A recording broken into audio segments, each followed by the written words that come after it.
खून अभियो है बा, ना शौक बदलल बा ना जुनून।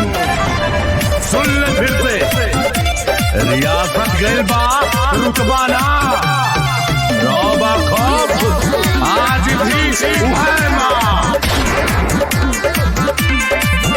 सुना मानव नयब हम करम रंगदारी, केहू जे बोल दी पर जायम भारी।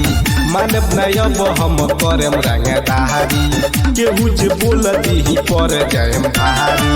चाहे गोली चली चाहे तलवार, चाहे गोली चली चाहे तलवार, रानी चली नहीं प्यार। सनकी जे मुंह ठोक दी है सोना, रानी चली नहीं प्यार। सनकी जे मुंह ठोक दी है सोना। सुना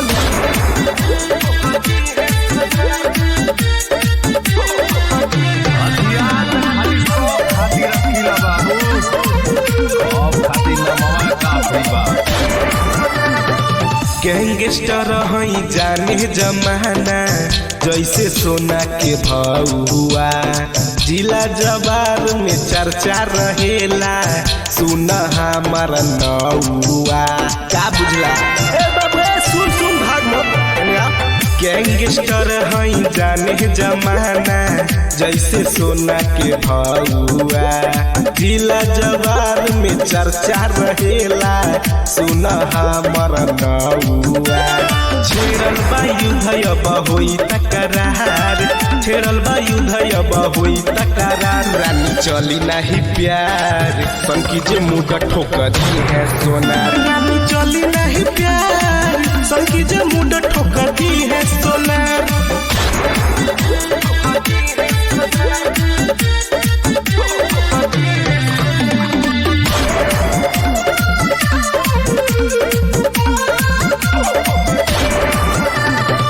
निकली जब हम गौवा से बहरी, माफिया सब डरेला।